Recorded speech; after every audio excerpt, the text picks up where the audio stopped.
Hello there everybody, this is Jorge Varela for thebuttonsmaster.com, and here's our video review of Birthdays the Beginning. So here's the short version of this review. There's nothing inherently wrong with it, I just kinda find it really boring. I can definitely see the appeal of a game like this, and it even contains some interesting messages throughout, but it's not enough for me to actually stick with it in the long run. You capture creatures with no real reward or objective that drives you to do it more, so it just comes off as a little dull and uninteresting. Maybe check it out if it's on a sale or something. Now the long version of the review goes like this. Games about collecting things can be a dangerous balancing act. There are many games like Banjo-Kazooie or even Pokemon that know how to make collecting fun. They designed the game around it in a way that you're always propelled forward to continue, whether it's with shiny trinkets or creatures to fight with.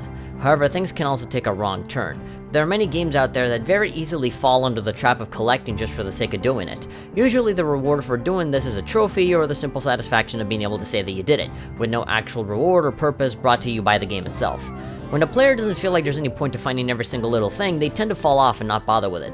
Unfortunately, this is what I felt when I was playing through Birthdays the Beginning.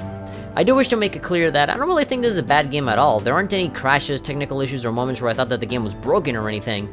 The real problem was that I simply got really bored when playing. I am not exaggerating when I say that I fell asleep 3 times during 3 separate sessions of playing this game. This is mostly due to the game having a great idea that is executed on very poorly. In many places it's too overwhelming and complicated, but in others it's too simple for there to be anything interesting going on. The game does have a story, but it really doesn't seem to matter most of the time, nor is it interesting enough to remember the details. Basically, you're a person who discovers some directions in an old book, which then leads you to a cave. Somehow this cave turns you into a weird Power Ranger looking guy in space who's supposed to create different environments for life forms to grow. The entire time, a tiny blue Navi looking thing called, well, Navi, guides you, which acts as your tutorial. There seems to be a lot to take in early on, but everything basically boils down to lowering and lifting the land to create temperature needed to make organisms evolve. You begin with pretty much nothing, but as you start terraforming and create the first single-celled organisms, you work your way up to increasingly more complex species such as plants, fish, dinosaurs, and even human beings. All this is done with the ultimate objective of filling out your log with every single creature in the game, similar to the purpose of having a Pokedex in Pokemon. However, in Pokemon, you can train, trade, and fight with the creatures you capture to slowly work towards a particular goal. In Birthdays the Beginning, you do absolutely nothing with them. No fights, no interactions, no conquering, no, food chain happening in real life, no big monster eating another tiny monster, like none of that stuff. You can't even compare your world with other people online or stuff like that. All of the creatures that are created simply just walk around aimlessly and don't do anything, other than to wait to be scanned by your Power Ranger avatar.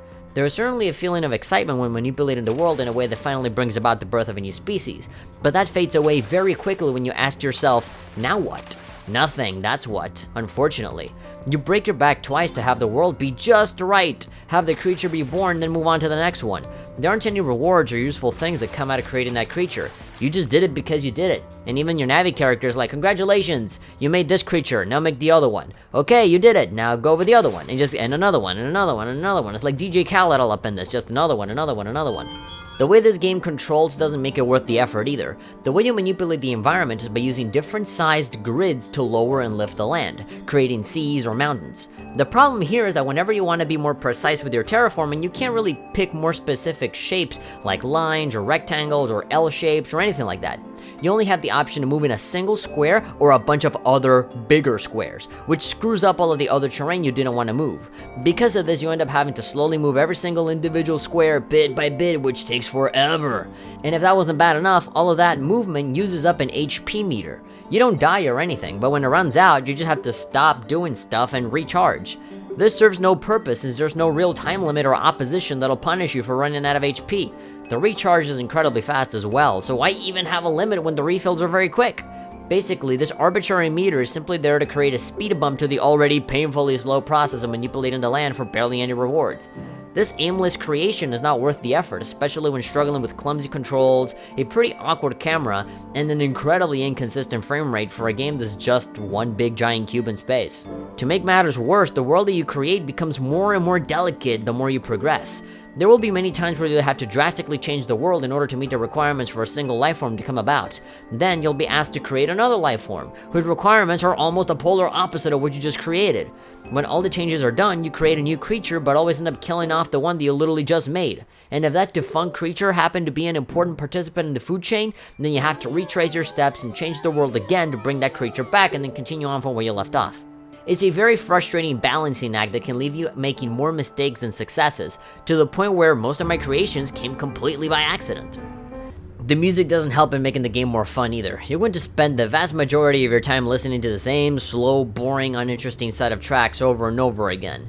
I mean, I would even go as far as to say that it only has one track in the entire game, but sometimes you hear one or two other ones. But for the most part, it's going to be the same little slow piano, dun dun dun dun dun dun dun dun dun dun dun dun dun dun, and then it ends and it starts over again, dun dun dun dun dun dun, and oh my god, you just get so sick of it. Aside from the occasional little like birthday jingle or species extinction jingle, you hear the same music just drone on forever. Even from the title screen all the way to the gameplay is the same song. This is definitely the kind of game that requires you to load up a podcast or a musical playlist on Spotify if you want to play this in long stretches. Overall, I wouldn't really recommend this game to most people. If this is precisely your favorite genre to play, then go ahead, but I think I've seen many other games execute on the same concept in a much better way. The gameplay is a massive chore that gets more frustrating over time. There's no incentive to go all the way, other than to continue to stare at animals that don't do anything. The music is dull, the controls are uncomfortable, the challenges aren't fun, and nothing ever really amounts to anything. This has the potential to be so much more, but right now it just seems like a great idea that fell short in too many ways, which just makes it look very boring.